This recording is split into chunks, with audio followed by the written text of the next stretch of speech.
NCIB times ಮೀಡಿಯಾಗೆ ಸ್ವಾಗತ. ನಾನು ದರ್ಶನ್ ಹುಣಸೂರು. ಶಬರಿಮಲೆಯಲ್ಲಿ ಇಂದು ಮಕರ ಜ್ಯೋತಿಯ ದರ್ಶನ. ವಿಸ್ಮಯವನ್ನ ಕಣ್ತುಂಬಿಕೊಳ್ಳುವುದಕ್ಕೆ ಕಾಯ್ತಿದ್ದಾರೆ ಲಕ್ಷಾಂತರ ಭಕ್ತರು. ಹೌದು, ಇಂದು ಮಕರ ಸಂಕ್ರಾಂತಿಯ ಶುಭ ದಿನದಂದು ಶ್ರೀ ಅಯ್ಯಪ್ಪ ಕ್ಷೇತ್ರವಾದಂತಹ ಶಬರಿಮಲೆಯಲ್ಲಿ ಸಂಜೆ ಮಕರ ಜ್ಯೋತಿಯ ದರ್ಶನ ಆಗ್ತಾ ಇದೆ.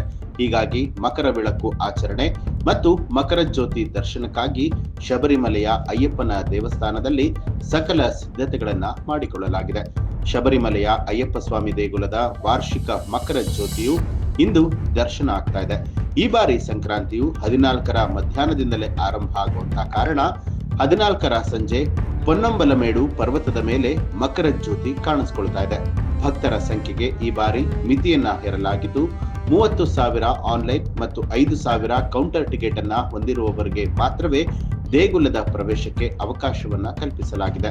ಭಕ್ತರ ಭದ್ರತೆಗಾಗಿ 2,000 ಪೊಲೀಸ್ ಸಿಬ್ಬಂದಿಗಳನ್ನ ನಿಯೋಜನೆ ಮಾಡಲಾಗಿದ್ದು, ಇದರೊಂದಿಗೆ 136 ಸ್ವಯಂ ಸೇವಕರು, 31 ತುರ್ತು ವಾಹನಗಳ ವ್ಯವಸ್ಥೆಯನ್ನ ಮಾಡಲಾಗಿದೆ.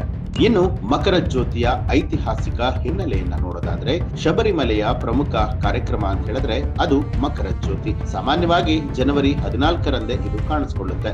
ತಿರುವಾಭರಣಂ ಅಥವಾ ಭಗವಂತನ ಪವಿತ್ರ ಆಭರಣಗಳು ಅಂದ್ರೆ ಪಂದಳಂಬರಾಜನು ಪ್ರಸ್ತುತಪಡಿಸಿದ ಆಭರಣಗಳು 3 ಪೆಟ್ಟಿಗೆಗಳಲ್ಲಿ ಶಬರಿಮಲೆಗೆ ಆಗಮಿಸುತ್ತೆ.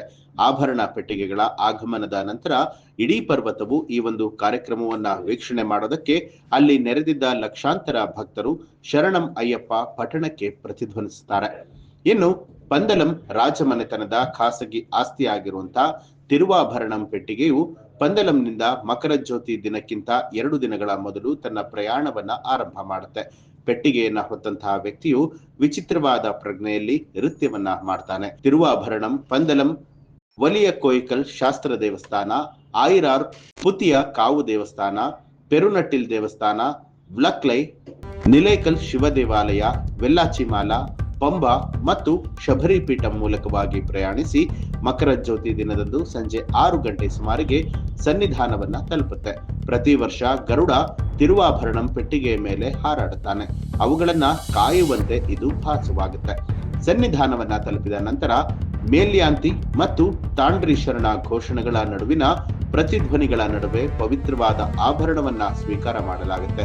ತಿರುವಾಭರಣಂ ಪೆಟ್ಟಿಗೆಯಲ್ಲಿ ವಜ್ರದ ಕಿರೀಟ, ಚಿನ್ನದ ಕಡಗಗಳು, ಹಾರಗಳು ಮತ್ತು ಖಡ್ಗವಿದೆ. ಪುರೋಹಿತರು ಇವುಗಳನ್ನ ಭಗವಂತನಿಗೆ ಅರ್ಪಿಸ್ತಾರೆ, ಜೊತೆಗೆ ಅಲಂಕರಿಸ್ತಾರೆ, ಅಲ್ಲದೆ ಆರತಿಯನ್ನ ಕೂಡ ಮಾಡ್ತಾರೆ. ಅದೇ ಕ್ಷಣದಲ್ಲಿ ಕಾಂತಮಾಲ ಅಂದ್ರೆ ದೇವತೆಗಳು ಹಾಗೂ ಋಷಿಗಳ ಮನೆ ಅಂತ ಹೇಳುವಂತಹ ಸ್ಥಳದಲ್ಲಿ ಎದುರಿರುವಂತಹ ಪರ್ವತದಲ್ಲಿರುವಂತಹ ದೇವಾಲಯಕ್ಕೆ ಈಶಾನ್ಯ ಭಾಗದಲ್ಲಿ ಅದ್ಭುತ ಭವ್ಯತೆಯ ಪ್ರಕಾಶಮಾನವಾದ ಬೆಳಕು ಕಾಣಿಸಿಕೊಳ್ಳುತ್ತೆ. ಬೆಳಕಿನ ಈ ಅದ್ಭುತ ಜ್ವಾಲೆಯು ಋಷಿಗಳು ಮತ್ತು ದೇವತೆಗಳು ನಿರ್ವಹಿಸುವಂತಹ ಆರತಿ ಅಂತ ನಂಬಲಾಗುತ್ತೆ. ಈ ಒಂದು ಘಟನೆಯು ಶಬರಿಮಲೆಯ ತೀರ್ಥಯಾತ್ರೆಯ ಪರಾಕಾಷ್ಠೆಯನ್ನ ಸೂಚಿಸುತ್ತೆ. ಈ ಒಂದು ಅಯ್ಯಪ್ಪನ ಮಾಲಾಧಾರಿಗಳ ಕುರಿತಾದ ಜೊತೆಗೆ ಮಕರ ಜ್ಯೋತಿ ಕುರಿತಾದ ಮಾಹಿತಿಗೆ ಸಂಬಂಧಪಟ್ಟ ಹಾಗೆ ನಿಮ್ಮ ಅನಿಸಿಕೆಯನ್ನ ಕಮೆಂಟ್ ಮಾಡಿ. ಹಾಗೆ ನೀವಿನ್ನೂ ಕೂಡ ನಮ್ಮ ಚಾನೆಲ್ ಅನ್ನ ಸಬ್ಸ್ಕ್ರೈಬ್ ಮಾಡಿಲ್ಲ ಅನ್ನುವಂಥದ್ದಾದ್ರೆ ಈಗಲೇ ಸಬ್ಸ್ಕ್ರೈಬ್ ಮಾಡಿ, ಬೆಲ್ ಐಕಾನ್ ಒತ್ತಿ.